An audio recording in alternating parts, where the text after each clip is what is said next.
What would you do if you caught a student putting their name on someone else's artwork? What would you do if a student kept asking you if their artwork was done, good enough, or an A yet? Today we're sharing our best behavior tips when it comes to studio work.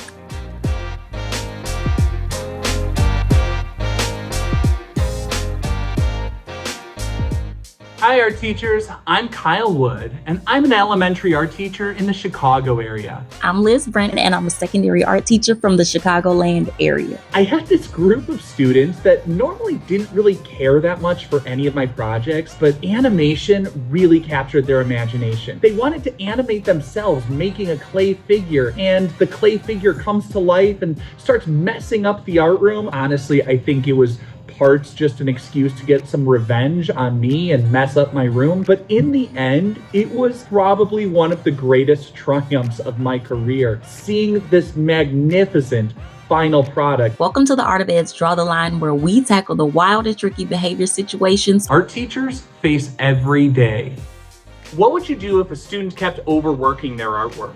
If a student kept overworking their piece, I would ask them to pause, step back, and look at it from a distance. I would offer them to take a break and then help them fix it once they return. Circulate the room often as students are working. Be specific in giving your compliments and praise, and make sure things are tied to the rubric. Give them some constructive criticism on how they could possibly adjust things. When they get to a good stage that is looking like it's really meeting the criteria, let them know that. Here's another quick tip that'll almost instantly up everybody's craftsmanship. Tell your students to pay attention to their body as they're working. Are they making small movements with their hand and their wrist? Or do they have their whole arm moving, making big scribbly marks across the paper? One way I set quality expectations for studio work is by starting the year with a should and should not act out type of situation. I would have the students help me create a list of things we should do in the art room when it comes to studio work and should not do. To make this even more of an involved activity, you could split the class into groups and give each group a scenario that they have to act out, and it becomes a really fun experience. It's all these little things that the intuitive artist might take for granted, but a lot of students need to hear it. What would you do if a student's artwork went missing or was destroyed? 90% of the time, the missing artwork is just on another table. I tell students to walk around the room and see if it's out on another table. Every art teacher needs to have a strong system in place. It's important that it be clear, consistent, and simple. My tables are color-coded, and I have color-coded folders that correspond to the tables. All those class folders are stored in a cabinet that is labeled student artwork. All the kids know what color folder their work goes into and which shelf their class folder is on.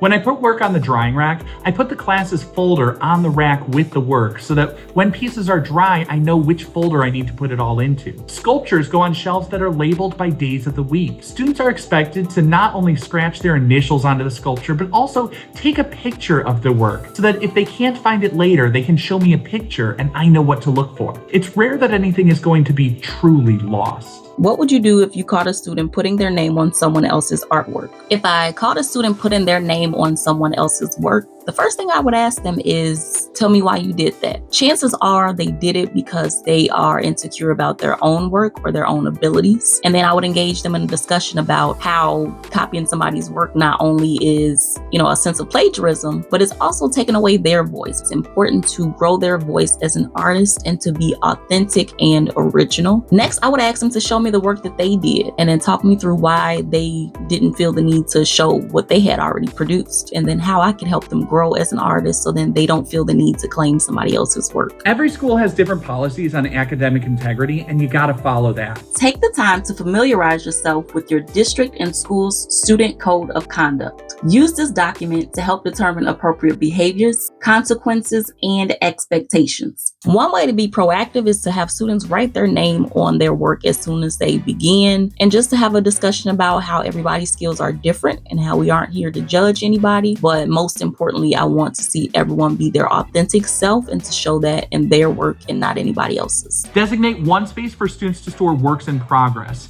Pieces that are ready to go home can go in separate, individualized spaces. If you have one-to-one devices in your school, consider having students take photographs of their pieces for a digital portfolio. This will make it easy to resolve any disputes about the true authorship of a work. What would you do if a student kept asking you if their artwork was done, good enough, or an A yet? I always point out that done is not a goal. We don't fill museums with the dumbest artwork that anyone has ever seen. We fill museums with the best work that people have seen. I tell students I'll answer questions about how they can improve, but for those reflection questions, does this look finished? Is this my best? Only they can answer those questions. I redirect students to ask not, can I be done?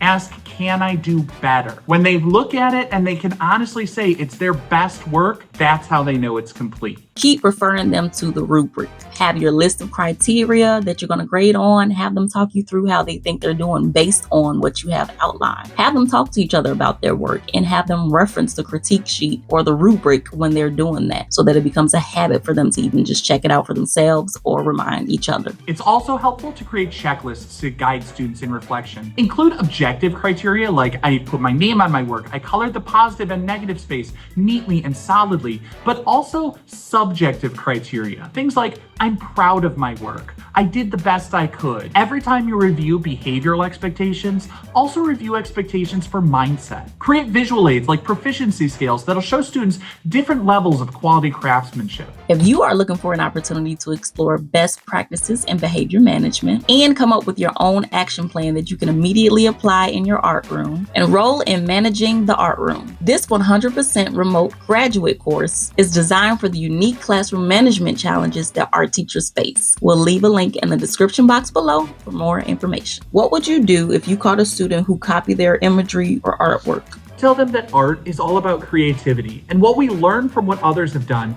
it's important to put your own spin on things. Then I would take time to brainstorm with them, talk about how we can change different elements to alter the meaning, or we might think about things we could add to personalize the work. Embed time for ideation. Brainstorm as a whole class, maybe do small groups or a quick pair share. Give your students clear objectives about the learning targets, the skills and techniques you want to see them practicing, but also make sure to emphasize that there's always room for personal creative expression. If your classes are struggling with ideation, make that the focus of the lesson. They could make a series of works of the same subject in different styles or from different points of view, showing it from the front, from the bird's eye view, worm's eye view, profile. Flex has tons of resources, including worksheets and lesson plans that can guide the process.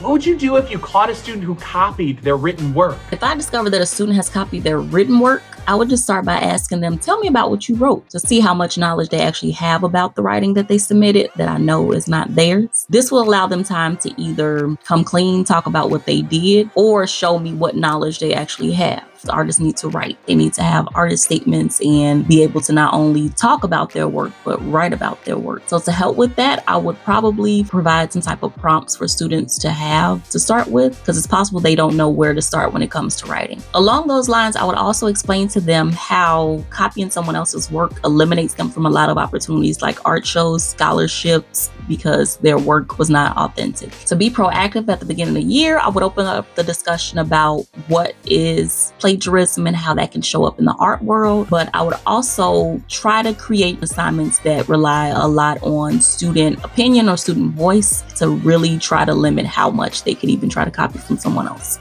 Drop in the comments below how you draw the line when it comes to studio work in your art room. We love to hear how you set expectations for quality artwork. Hit the like button if this series sharpened your behavior management and helped you draw the line in your art room. If you don't want to miss more mini-series just like this one, be sure to subscribe to The Art of Ed.